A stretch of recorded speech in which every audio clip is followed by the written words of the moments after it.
Imagine a quiet room, the air thick with unspoken tension, a silence that hums louder than any argument. Someone has just said something sharp, perhaps a reflexive retort, a casual dismissal, or a piece of idle gossip whispered without thought. You can almost feel the ripple, the instant shift in the atmosphere, the subtle tightening in someone's shoulders. The words themselves might fade, but their echo, the feeling they leave behind, can linger for hours, days, even years. It's in moments like these that we truly grasp the profound power of our speech. In our hyper-connected world, where instant communication is the norm, and every thought, every reaction, every fleeting emotion can be broadcast instantly, it's easy to believe that more words equal more connection, more impact. We're encouraged to speak up, to express ourselves, to have an opinion on everything. And while self-expression is vital, this constant push for verbal output often comes at a cost. We speak without thinking, we react without processing, we fill silences with chatter simply because silence feels uncomfortable. The result? Regret, misunderstanding, damaged trust, and a profound dilution of the power our words inherently hold. This is precisely where the timeless wisdom of Stoicism offers a profound counter-narrative. The Stoics understood that words are not mere sounds. They are potent instruments, capable of building or destroying, healing or harming, enlightening or misleading. For them, speech was an act of profound responsibility, not a casual reflex. A Stoic avoids idle talk, gossip, or reactive speech, choosing words that reflect truth, kindness, and necessity. Consider the Stoic emphasis on truth. To speak truthfully isn't just about avoiding outright lies. It's about aligning your words with reality, with facts, with what you genuinely believe to be right. It means resisting the urge to exaggerate, to sensationalize, or to simply say what's convenient. When you speak truth, your words carry weight because they are anchored in reality. They build trust and clarity rather than confusion. Imagine the peace that comes from knowing your words are always grounded, never needing correction or elaborate justification later. Then there's kindness. This doesn't mean sugarcoating harsh realities or avoiding difficult conversations. It means approaching every utterance with an underlying current of goodwill and empathy. Before speaking, a Stoic might ask, "Is this kind? Is it helpful? Will it alleviate suffering or add to it?" This practice cultivates compassion, ensuring that even when delivering uncomfortable truths, your words are delivered with care, seeking to uplift or educate, not to wound. Picture a moment where you feel compelled to criticize.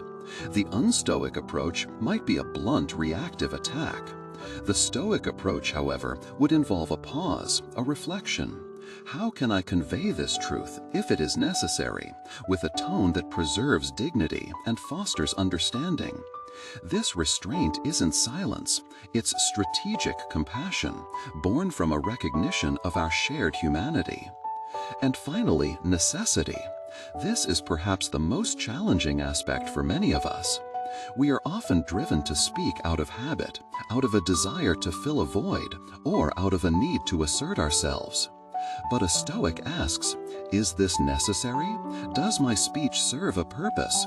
Does it add value, clarity, or connection? Seneca, a prominent Stoic philosopher, observed, "Speech is a mirror of the soul." If our soul is cluttered with impulsive reactions and superficial observations, our speech will reflect that.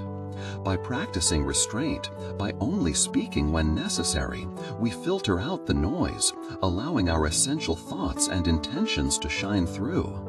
It's about choosing silence over superfluous chatter, knowing that often the most powerful communication happens in the space between words, in the careful consideration that precedes them. This doesn't mean being mute or socially awkward. It means being deliberate. It means cultivating a profound inner stillness that allows you to observe your impressions, those initial impulses to speak, before you give them your assent. Epictetus famously said, "We have 2 ears and 1 mouth, so that we can listen twice as much as we speak."